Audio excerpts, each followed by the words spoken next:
What was the great monopoly fraud? Oh. And what exactly is anka truckanka? Oh, I know what that is. This is Season 7 of Totally Useless Information with Nick and Roy. Listen, laugh, and learn. Hi, I'm Nick. And I'm Roy, and I think I remember that from high school. And we this week scoured the internet and other sources to find all of this totally useless information just for you. Plus, we'll answer your questions in the mailbag segment, more useless facts, and in the news, man with Molotov cocktail gets shot in his cocktail. Totally useless information. It's everything you never needed to know.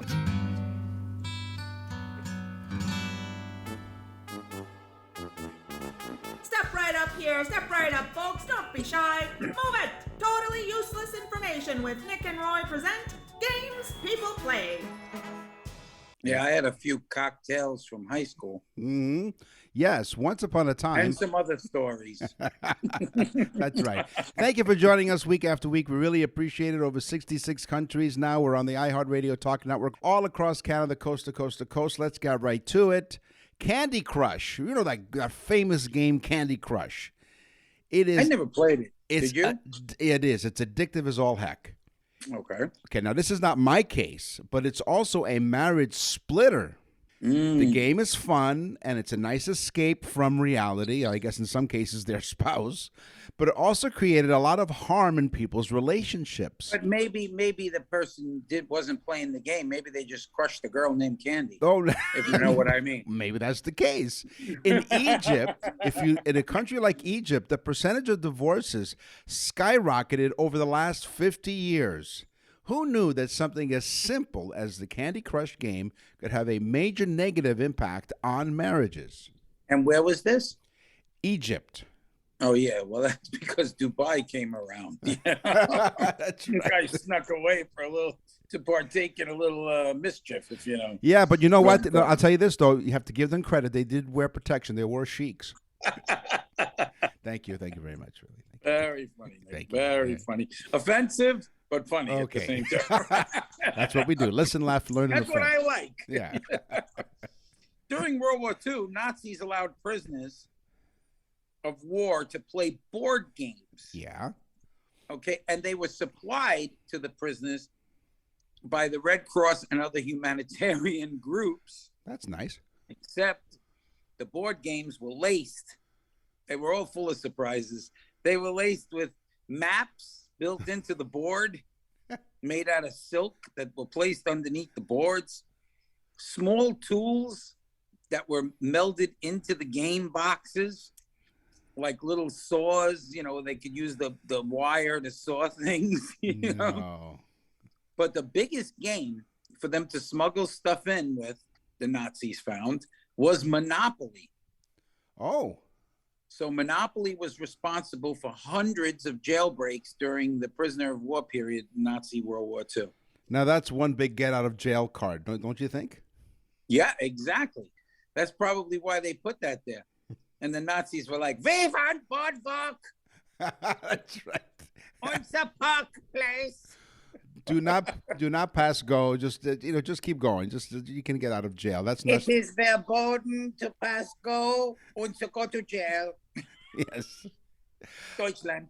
Here's yes. Every time we talk about anything German, it's obligatory. Actually, you know what you missed. Now I'm disappointed. Where's the German national anthem? Anytime we talk about Germans.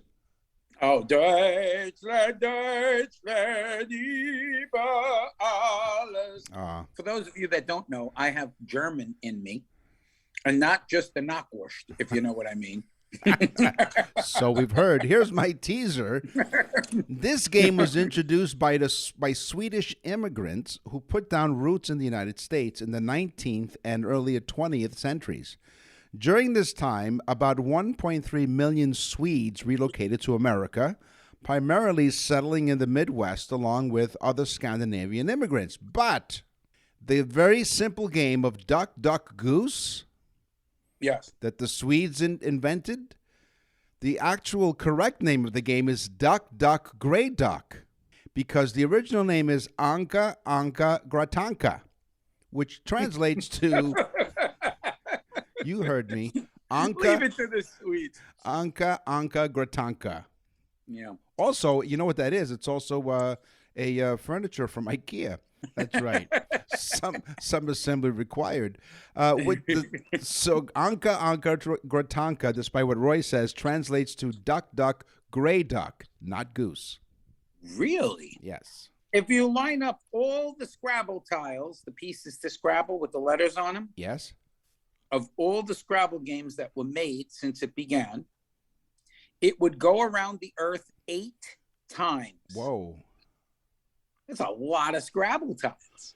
It's also 6,527,000,000 points. Is that for real? Or you just made that up? Ah, come on. Everything I say is made up. That's your Anka Tonka Kananka for today. It is. And now, we should have our lady, our introduction lady go, and now Anka gråttanka. Oh, I'd like that. Duck, duck, goose. Do we have something in our budget to get a Swedish girl to work for us? We don't have a budget to have a Swedish meatball at IKEA. Pinball Me machines. and Nick are so old, just watching is okay. That's right. And we're not even really sure what we're watching. Now, that's why our wives are okay with this. That's right. Because They are. they're incapable of doing anything anyway. Yeah. We're safe. Is it because they're loyal? No, because they can't get up from where they are right now. No, because they're dead from the waist down. That's right. Pinball machines. Oh boy, you and I, Roy, we've played many a pinball game. As those of you who are regular listeners to the show, thank you very much. And those of you who are just joining us, what took you so long, but thank you for listening. Roy and I grew up. No, we didn't grow up really. We didn't grow up. We met in high school, friends for over 40 years, but worked in Roy's father's restaurant, and he's had a few pinball machines there. So we've burned through a lot of rolls of quarters in the 80s. Yes. Pinball. Remember the Gator game? It would grab the ball and yank it in. Pinball in its modern form was born during the Great Depression when Americans were looking for cheap entertainment. It was based on bagatelle, a French game whereby players maneuvered balls past metal pins into holes on the playfield. Early pinball machines were built without flippers and did not involve any skill. Leave it to the French. Wow. Oxyfebutazone. It's an arthritis pain medication. I was going to Oxyfebutazone. Yeah. Oh, it is. I was going to make a joke and saying, do you get a prescription for that? Oh, yeah. It helps with the waist down issues. No, this is actually oxyfebutazone. It's an arthritis medication, but it's also the most points that you could get in Scrabble with a word. Really? 1,778 points. Pretty much you win the game with the one word.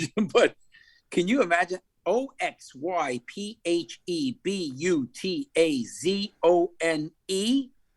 And there are 84. That's the most points you can get. But there are also 84 English words that you can use with the letter Q without using the letter U. That many? Wow. Yes. So you'd have to basically, because you only have 7 letters in your rack. By the way, nice rack. So you only have 7 letters.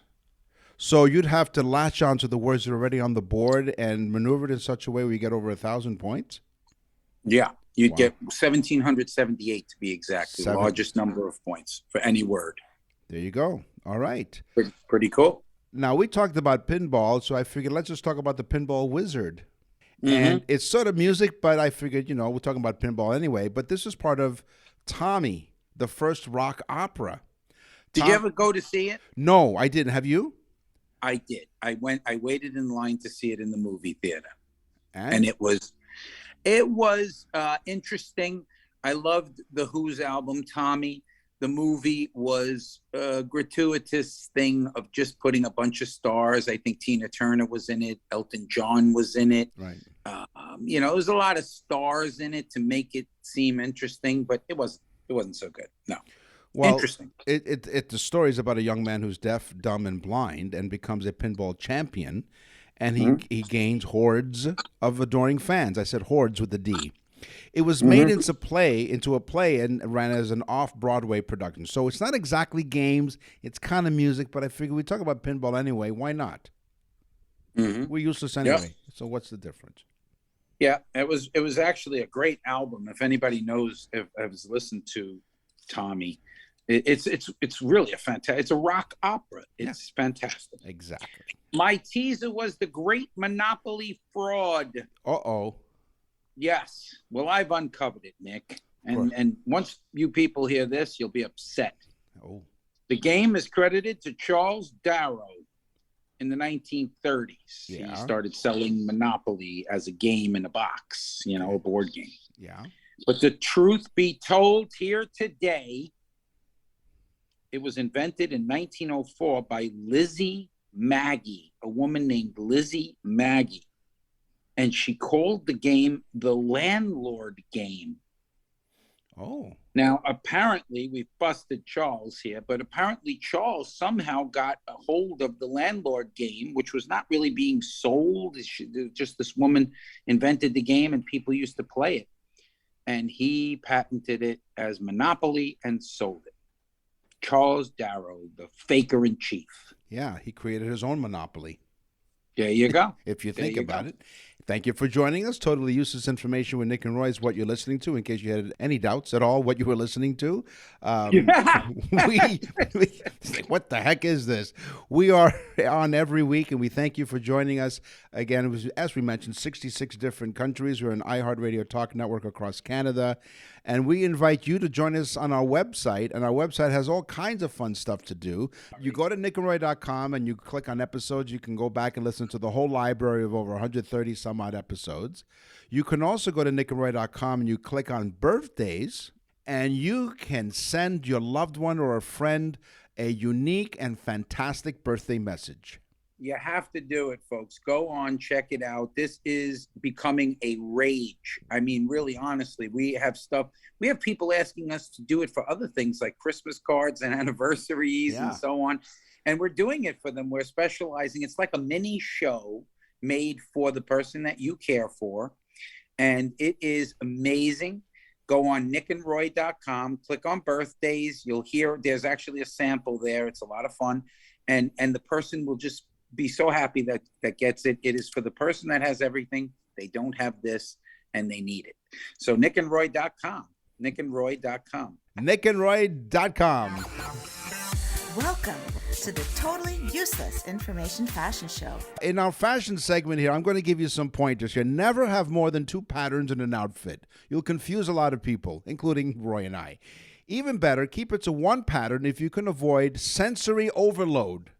The rest should be solid colors. More than 2 patterns will create the type of eyesore that people will notice because they feel like they can't avoid it no matter which direction they look in. So, it's garish, too. It's garish. And if people stare at it for too long, they could go into an epileptic fit.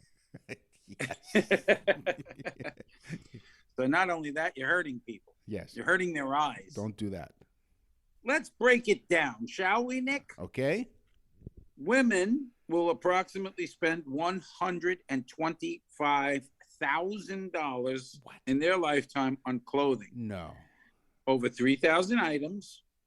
And then we broke some of them down. 271 pairs of shoes, 185 dresses, and 145 handbags. Now, are they kidding? My wife will probably spend more like $400,000 or $500,000.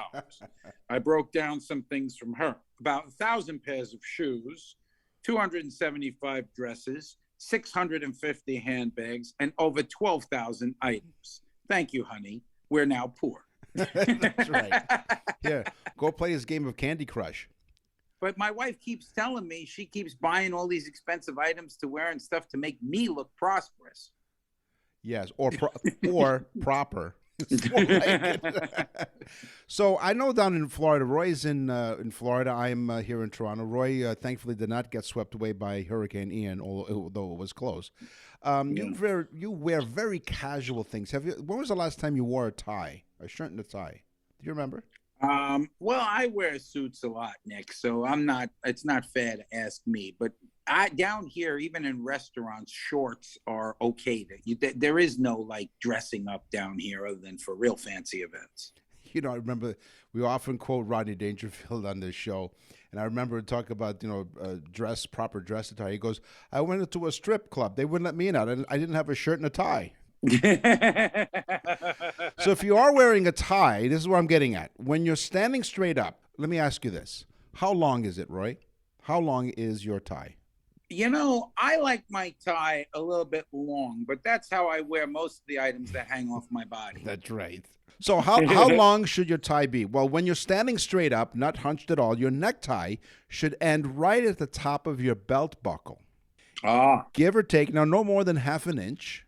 Any shorter than this, you might as well call it a bib, because that's what it is, not a tie. Yeah. Yeah, I don't like when the tie looks short or too long.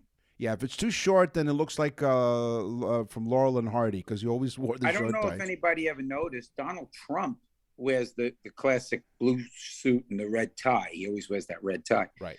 But he wears his ties very long under the belt line. Yeah, no. That's it just seems a bit long. But I think he does that for, he does it because he wants to do it his way, I guess. That's right. The price of clothing decreased. Really? 8.5% from 1990 to 2020.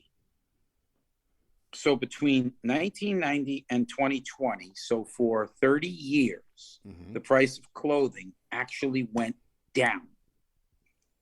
But thanks to the amazing Joe Biden, in the last 2 years, it's gone up over 12%. Wow. So technically, clothes has gone up since 1990, 12%.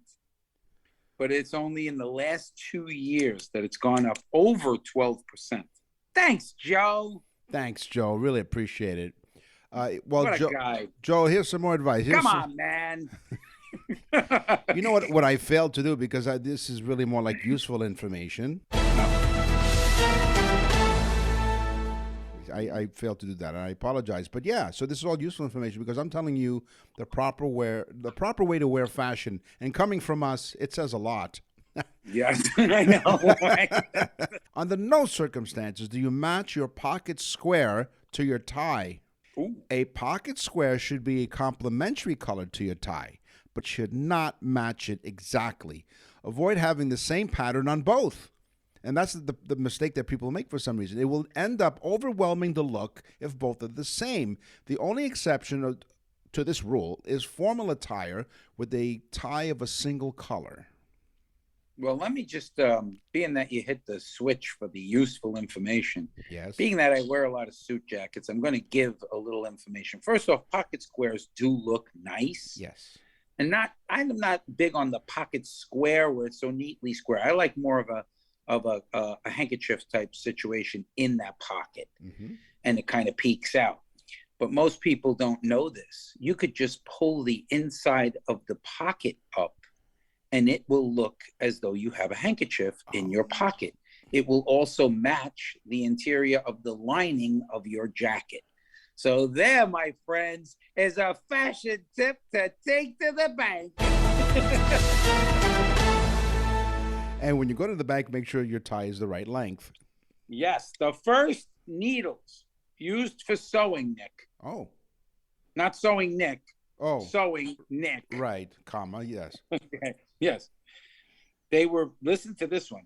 And I'm not talking about needles for recreational use. No. That's not recommended. Joe. Thank you, Joe. That's not recommended. Not recommended by Rick and Roy. They were made out of animal bones. Oh.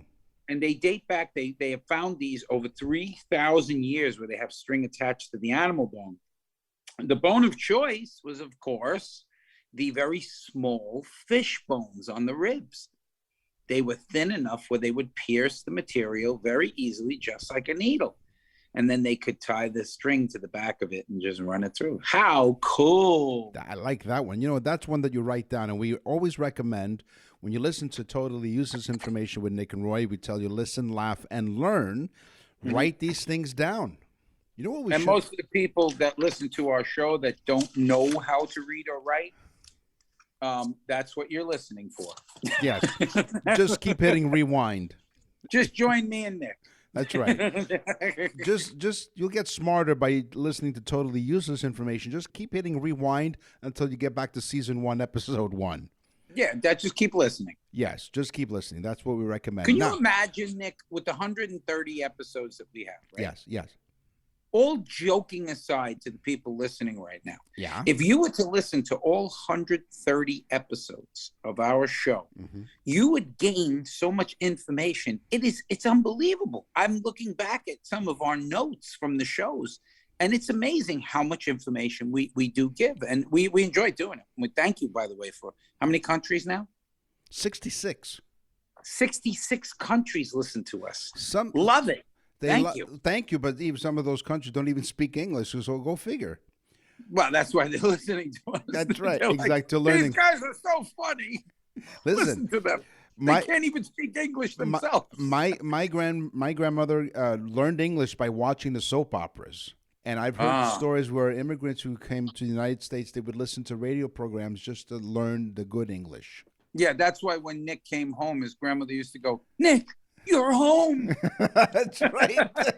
And it's not Ted's baby. One thing you have to do when it comes to fashion, this is what you need to do. You create the perfect balance. If you're wearing a simple blouse, Roy, then make sure that was a typo. Excuse me. If you're wearing a simple blouse. Why do you have to tell people what I'm wearing right now? Then make sure to liven it up with a print skirt or something with a vibrant color. All right. So if you're wearing a simple blouse, Roy, then make sure to liven it up with a print skirt or something with vibrant color, Nick. Conversely, if your skirt or pants are plain, liven up the outfit by adding a more animated top.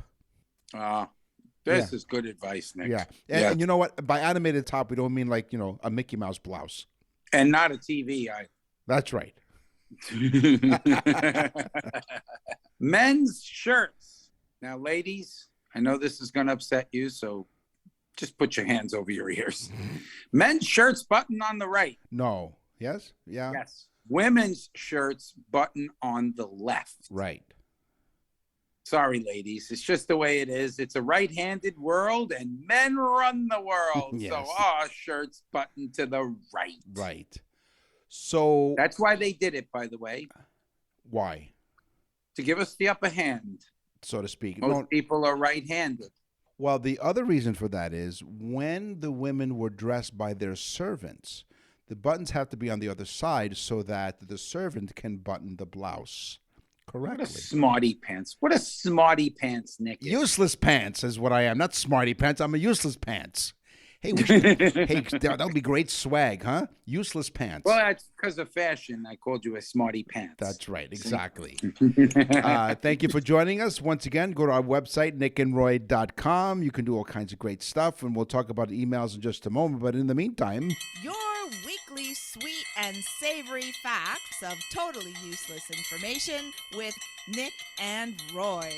Come and get it! I haven't heard that in a while. I don't think we've done food in a while. No, not. Yeah, that's why I was really hungry. I'm like, okay, it's time to have I'm some hungry food. right now. Can we pause the show? Sure, pause. We'll be back right after this word from our sponsor. Egypt, the place they built the pyramids, okay, they had money, coined money at the time, and they had all different forms of money to trade with. But most of their workers did not get paid in money. No.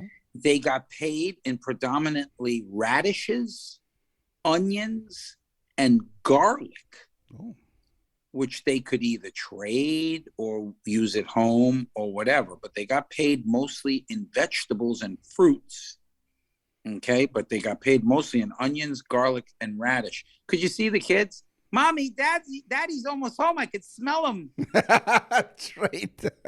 Yeah, yes. But can you just see the little Egyptian kids? Mommy, Daddy is almost home. He is only 1 cubit away. Did you just say mummy? Mummy. Mummy. Mummy. That's right. He's only a cubit, Nick. A cubit. Egyptian terminology for length. Exactly. What do kids call their moms? Mummy. Mummy. Egyptian kids call their moms mummy.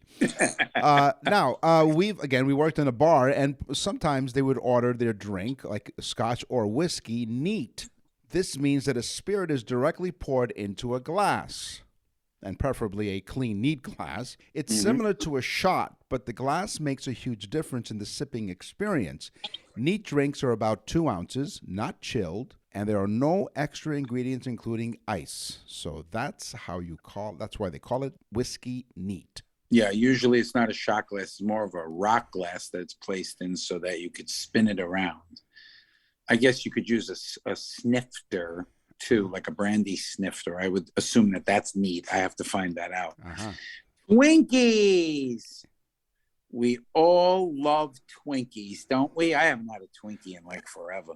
They do have a shelf life. And I remember on one of our shows, we said what the shelf life was. I think it was like 6 months or 5 months or something. But they do have a shelf life. Yeah. Most people think they don't. Right.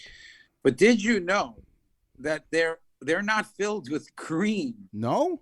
That white creamy filling? Well, it's creamy, but it's got nothing to do with cream. In fact, it's nothing but homogenized vegetable oil whipped up super fast. It's shortening. It's literally vegetable shortening whipped up, and we're eating grease. Wow. Yes. That blows my mind. I'm going to write that one down. Hang on just a second. If you put enough sugar on anything, it tastes good. Hell, I ate a shoe once. That's right. You did. They told me it was brittle. So the classic drink, the screwdriver, which is vodka and orange juice. Yes. Victorino Matus, the author of a book, Vodka, How a Colorless, Odorless, Flavorless Spirit Conquered America. He explains in his book how the screwdriver got its name.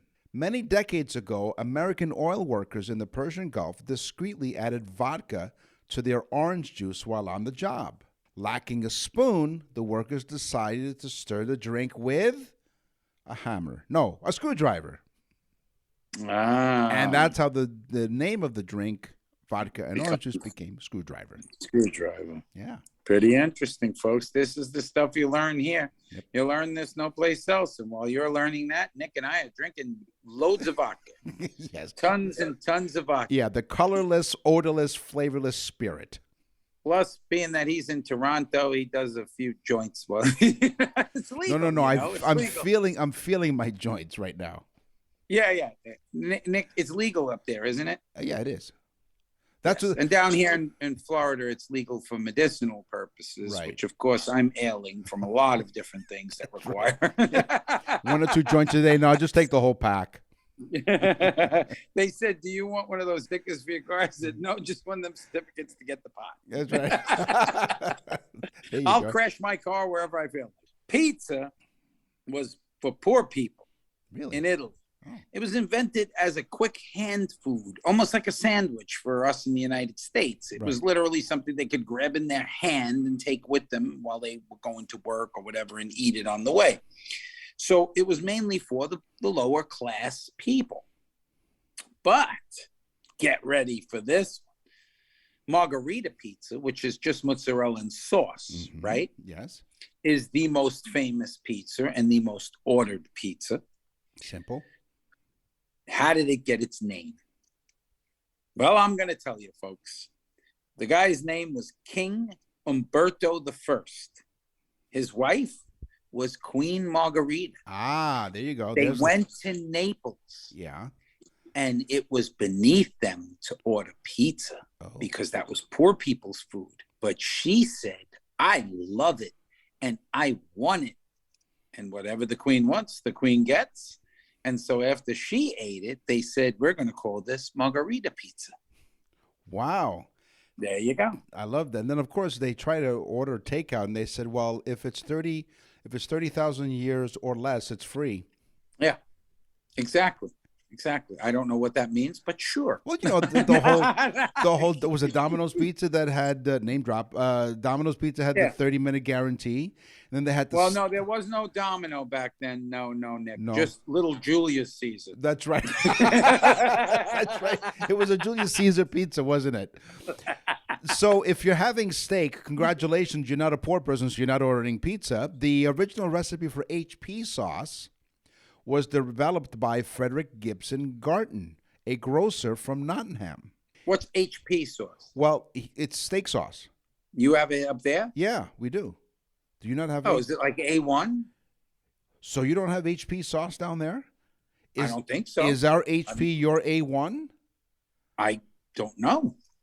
Well, you know what? We're going to do this live research. There's a new... There's a new feature on the show. It's called We Stumped Ourselves. We're so useless, we don't even know what the hell we're talking. No, I've never heard of HP steak sauce. And I don't think anybody else in the United States listening did either. Or Guam, for that matter. The territory of Guam. Well, okay. So according to my research machine here, the variety was renamed HP chicken and rib in Canada. And the U.S., they named it the same thing. So HP barbecue sauce. I don't think this is an actual it's A1 sauce. What is the American equivalent of HP sauce? It's A1. Oh, my God. There you go. How crazy is that? Well, there you go. So now, see, the audience, we peeked back the curtain just a little bit. Not that there's a curtain, but we did. So behind the scenes here. So HP sauce is, I guess, your A1 in the United States. It's a steak sauce. It was invented by Frederick Gibson Garton in Nottingham. In 1895, he heard that a restaurant was serving it in the Houses of Parliament. And for many years, the label on the bottles carried a picture of the Houses of Parliament. Every monarch for the past several centuries, including the late Queen Elizabeth, put their official stamp of approval on a handful of their favorite items. This distinction was known as the Royal Warrant, which is given to companies that the king or queen deemed to be suitable suppliers. She loved her HP sauce. Crazy. And just to give a little bit of extra insight into the HP, the initials HP. Yes. In the song Someone Saved My Life Tonight by Elton John, one of the lines that nobody knows in the song is he says, I'll pay your HP demands forever. Oh. Pay your HP demands forever. Yeah. Coming in the morning with a truck to take me home. Okay, you know the song. Yes. Right? Someone saved my life tonight. Yes. Okay. What are HP demands? Well, this one took some time and research, but HP demands are an English way of saying high-priced loans. Oh. The demand to pay for a high-priced item. So if you buy a diamond ring in England, you take out like a loan for it. And so they have like, it's almost like using a credit card, but it's like a credit loan. And they're called HP demands. So in the song, he's going to pay her HP demands forever because she must spend a lot of money. Now you're thinking, so here's the kicker now. So thank you for that explanation. Do you know what the HP stands for in HP sauce? No. Houses of Parliament. Oh, wow. So there you go. There you have it. Listen, laugh, and learn on totally useless information. You know what the A1 stands for in A1 sauce? What? I don't know. Thomas, I'm asking you. That was rhetorical. Okay. Thomas Jefferson went to France, and he brought something back with him that he found to be amazing. He enjoyed the taste of this particular meal that he had, and he said, I need to know how to make that. And they said, well, we use this little machine here. The machine was a pasta machine, and he brought that machine back with him to the United States, and pasta would then become a craze in the United States due to Thomas Jefferson. Crazy. Let me go back. That is, so we're talking about pizza for poor people. We have HP sauce, which you don't have in the United States. It's A1. And you're thinking, what does A1 stand for? Well, I found this out as well. The chef to England's King George IV loved the sauce. And the king was so pleased, he proclaimed it as A1. A1 for short. There you go. See, folks, we literally find out all of this stuff. And once you hear it, it's hard to forget it. but you can't believe how much it enriches your life when you have a conversation with someone. We have been told many a time that when they go to a party, they often quote our show. So thank you for doing that. Totally Useless Information with Nick and Roy. And they say, we heard these two crazy guys on the radio. We heard these two guys on the podcast that they have. Totally Useless Information. And I found out this. And they tell us every time they love it because it's a great conversation starter. And even introverts have said to us, which is quite a lot, right? Because an introvert doesn't really say much to people. And they told us they love our show for that reason. They have something to talk about. So you're very welcome. Yeah, it is amazing because when Nick and I go to a party, we've often been told, shut up. Or the other explanation I have is, now you know this information this way. When you go on a game show, people will say, so? Is it my turn or yours? It's my turn, isn't it? How about coglione di mulo? Mm-hmm. Coglione I've di had mulo. that disease. No, it's not a disease. She swore, Nick. No. Listen, coglione di mulo means mule balls. Oh, cogliones. Cogliones is Italian for testicles. Yes, and these are coglioni di mulo, which are mule balls. In reality, right, the mulo. But for those of you animal activists, Peter, put down the phone. The poor mule has nothing to do with it. Mule's balls are simply pork salami. Okay, so the mule was spared, but not the pigs. Okay, so right, exactly. Right. Is it the pig's balls or it's just the pork?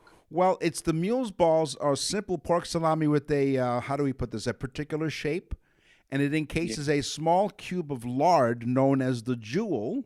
Yep, the jewel. See, when you put that's disgusting. You got to be a real pig when you pork someone up to the balls. Right. Maybe that's why they call it. Maybe that's why they call it the family jewels. Yeah. It is What's why this called? A morte pig balls? No, coglione di mulo, and has nothing to right. It's white. It is widespread in the mountain ranges of Umbria, Le Marche, Lazio, and Abruzzo in Italy. Coglione di mulo. Say that 6 times, folks. How about one time? There you go. So a cube of lard, which is how we're often referred to, Nick and Roy. These are mule's balls are simply pork salami shaped in balls. Yeah, there you go. That's a lot of information here. It is. What's in the mailbag? What's in the mail?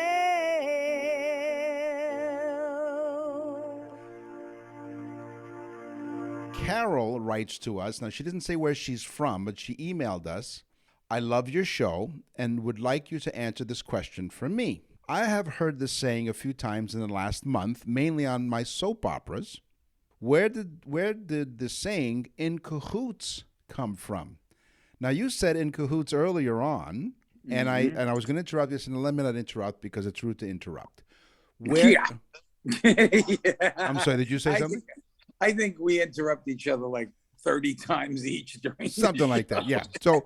Anyway, Nick, now again, I'm just. Are you in cahoots with Carol now? Is that what it is? Yeah, I'm in cahoots. So she wants to know where in cahoots came from. So first of all, she says, thank you for reading my mail.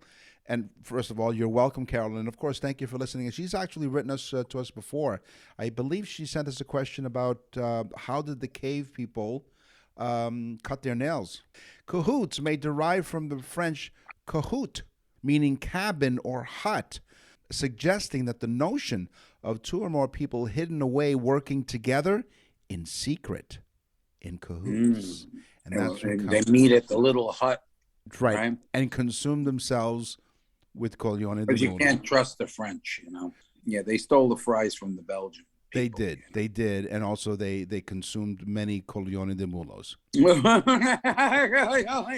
But seriously, Carol, thank you very much for listening. We thank you very much for your email. Really appreciate it.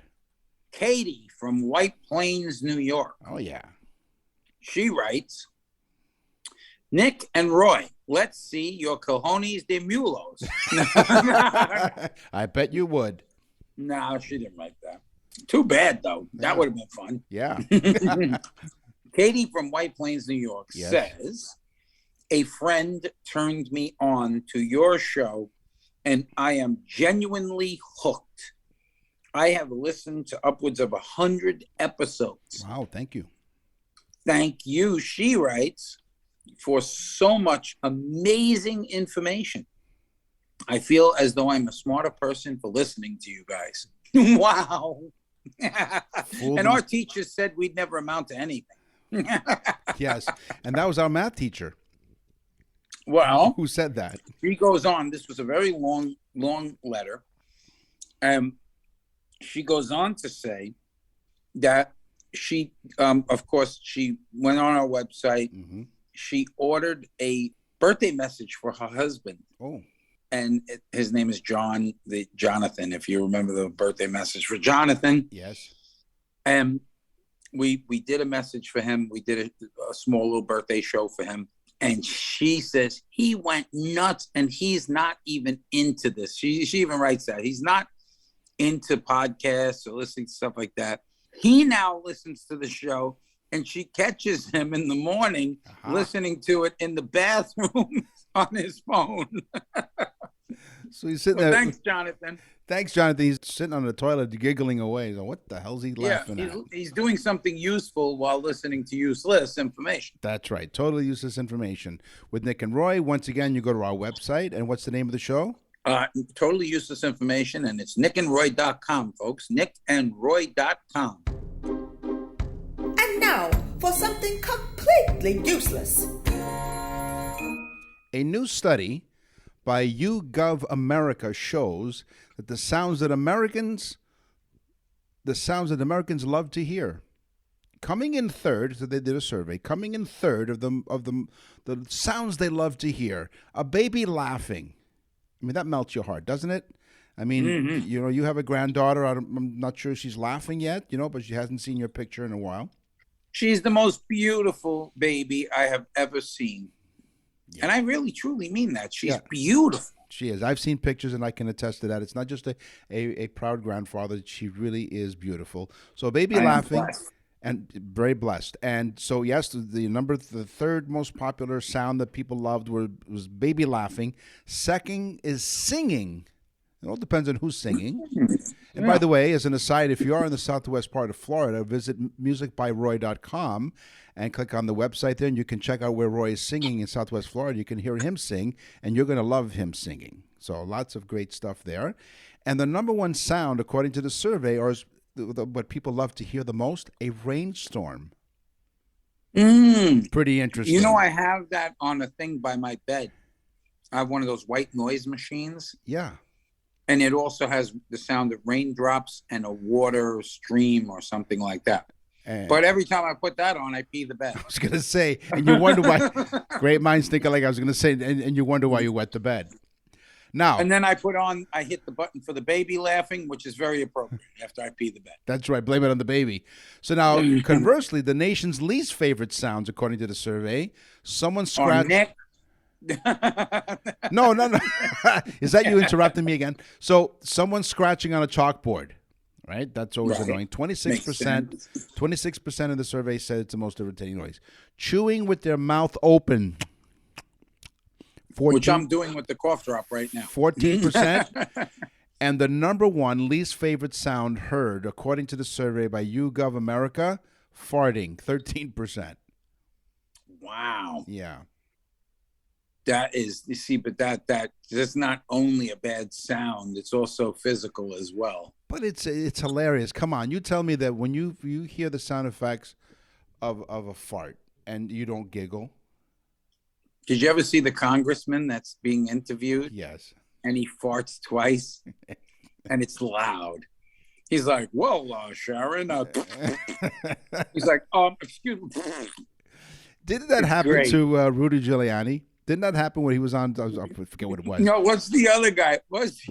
No, Rudy Giuliani had the hair color in his hair. He did, but he also, they weren't sure, but he thought that when he leaned over, he did let go of fart, and his assistant did like a whiplash take. So it definitely was, and all the comedians went crazy on it, right? You ever see the thing where he had the hair color in his hair and it's running down his face? Yeah, poor guy. But Jerry Nadler, he's a congressman. And he actually pooped himself at the podium. Oh, wow. And you can see it on YouTube. It's kind of sad in a way, because he's shuffling off in the background so that he can kind of keep it contained, if you know what I mean. Yeah, exactly. So is that your first useless fact? What's the second useless fact? Or was that it? Well, this guy named James Smith was a restaurateur, Yes. and he liked to make sweets and things for his restaurant. Okay. He was working with some caramel, and he tried to make little caramel, almost like suckers, like little candies. Yeah. Out of caramel. He wasn't feeling so well that day. He tried a few of them, and he noticed it had calmed his cough. He said, wow, this is amazing. So he packaged them and sold them as cough candy, which would eventually come Smith Brothers cough drops. Ah, beautiful. And he did that in 1850. He was actually selling them big time by 1852 or 3. And then along comes Luden's as well in 1879. So the cough drop was originally called cough candy, and it was invented by James Smith, a restaurateur. One of the Smith brothers. Lots of stuff here today, boy. You got your money's worth, and thank God you didn't pay for anything. Today on the show... You got your money's worth, which was zero. Zero. Today on the show, we talked about games. We talked about fashion, what to do, what not to do. We talked about food. It's time for the news. And now, from around the corner and around the world, this is TUI News. Dateline, Polk County, Florida. Oh, here we go. We're back in Florida. A 30-year-old Lakeland man faces multiple charges after he attempted to start a house fire and then led deputies on a chase that made its way onto Interstate number 4, closing part of the highway. Yes, I-4. I-4? Yes. I-58 and a half. When a deputy arrived at the residence, he witnessed the man, later identified as 30-year-old Luke Neely, getting into an older model Chevrolet pickup truck. Of course, it's a pickup truck. Can I stop you, Nick? Yes. You 59 and a half. That's right. That's right. As you can tell, I failed geology in school. So getting into an older Chevrolet... But you still rock. Getting into an older Chevrolet pickup truck and leave the scene, according to the press release later sent by the Sheriff's Department. The deputy attempted a traffic stop, but no, Neely did not pull over and drove south on Highway 98. Ooh, he's off the road now. Chef Judd said that the deputy attempted a precision immobilization technique or a pit maneuver on the truck. It was not successful, and Neely proceeded to drive onto westbound back to I-4 again. Wow, he did a loop around now. This guy is not stoppable. Deputies said they were able He's to... heading towards Disney World at that point, too. Probably, yes. Maybe that's what he wanted to go. Where are you going? I want to go to Disney World. He said, I'm feeling a little goofy. I want to go to Disney World. So deputies say they were able to block and end the pursuit in the area of westbound on-ramp of I-4 from Branch Forbes Road in Hillsborough County. Ooh, that's close to Tampa. The truck Luke Neely was driving stopped along I-4. The Sheriff Judd said Neely exited the truck carrying an AR-15, which was fully loaded, and he had a fully loaded handgun on his hip. This guy's packing. So deputies say they engaged Neely and fired at him. That's how we go to church. We go to church like that here in Florida. That's right, yes. In the name of the Father, load your guns. Incapacitating him, okay, so they fired at him. According to Sheriff Judd, 3 Polk County deputies fired shots at Neely, hitting him multiple times. Judd said that Neely was shot twice in the right leg, once in the left leg, and once in the groin. Whoa. According to Sheriff Judd, we've changed the looks of his groin forever, if you know what I mean. End quote. So they shot this guy in his legs and his groin. 3 officers shot at him, one in the left leg, one in the right leg, and one right in the groin, right in the where the sun didn't shine. So basically, he was shot in the jewels. Yes. He was shot. Not a criminal stealing the jewels. No. He was shot in the jewels. He got shot in the Coglione de Mulos. So he lost his jewels to a police officer. That's the true headline here. 3 of them. He was sent to a local hospital for treatment for gunshot wounds, but they were not life-threatening, but socially embarrassing. So now he goes to Disney World and he more associates with Minnie. No. If you know what I mean. He's singing the song now. It's a small world after all. It's a small one after all. With all those people listening that Nick brings up all this nonsense about Florida, by the way, there is a board game called Crazy Floridian People. There's a board game. Really? But Nick brings all this up about Florida. And the reality is we're pretty normal people down here. Well, these are extraordinary people that we bring to news from around the world. Oh, yes, they certainly are. Yeah. Now, Mr. Neely was not the only one that was injured. One of the deputies sustained a wrist injury. But other than that, the only person who was injured What was he trying to resuscitate? He was His trying package? Is that how he got a wrist injury? He's being treated for carpal tunnel syndrome. He said, let me help this guy out a little bit here, you know.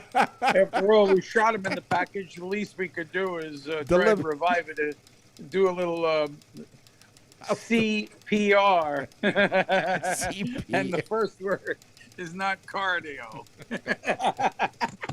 And P is not pulmonary. That's all the time we have for this episode of Totally Useless Information with Nick and Ray. We want to thank you very much for sticking along on this great journey of totally useless information. We will scour the internet and other sources to find more totally useless information just for you.